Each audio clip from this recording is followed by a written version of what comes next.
Hi everybody, I just thought I'd show you after a decent cleanup just how I've got all my consoles hooked up, some of the mods that they may have, and just the type of cables I'm using, and just what they're outputting, try and get the best possible picture. I've got an original fat PS2 loaded with the hard drive adapter at the back. I think it's got a 500 gig hard drive loaded with PS1 and PS2 games. That's an original component cable, so that's running component.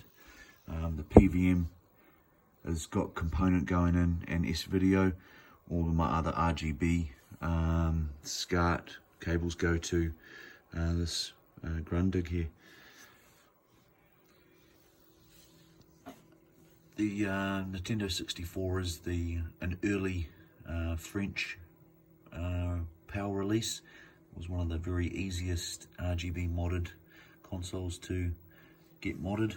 So that's running a retro gaming cable SCART to G-SCART light in the back. The SNES has got a 50-60 Hertz mod on it, both running an EverDrive. This is running HD Retrovision component cables. The Atari Jaguar, that's RGB SCART. My Saturn's actually getting modded at the moment with a Phoebe, so the Neo Geo, that's just running UniBIOS. It was a Japan one, not an American one. Low serial number. The lower the ones have better RGB. Running a Neo SD AES. Highly recommend pretty much anything to do with the Neo Geo AES. It's a phenomenal console. Unbelievable what it was able to do in the early 90s. The Wii, it's just soft modded with an official Wii component cable out the back. All my component cables go to that Shinebo component switcher to a PVM. The G-SCART at the back, that goes to the FrameMeister up to the Plasma, and the other SCART goes to the Grundig.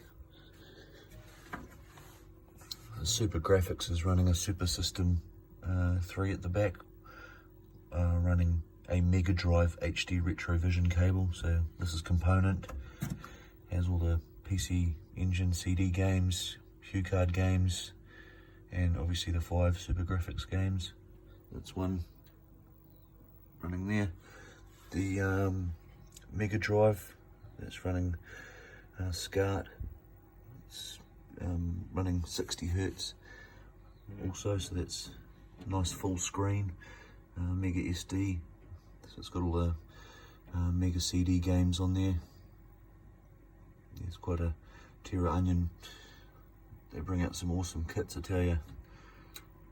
The Dreamcast, that's got a USB, and USB, I don't know if you can see that in the USB GD-ROM. Replaced its optical drive, so it's got all the games loaded on there. That goes to a Toro box.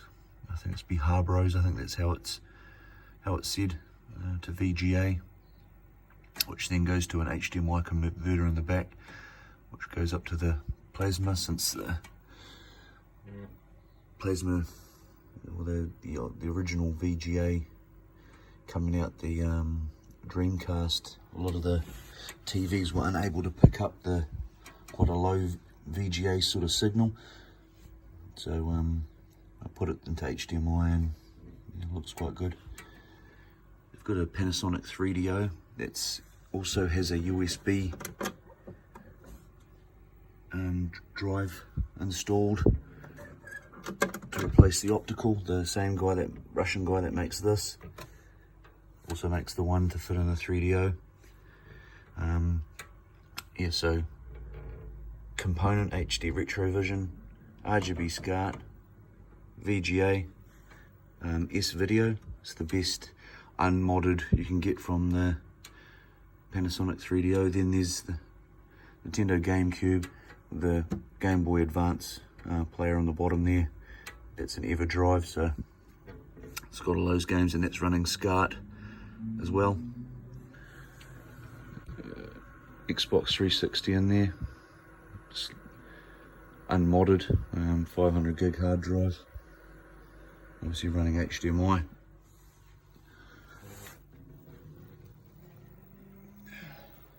Backwards compatible PS3. It's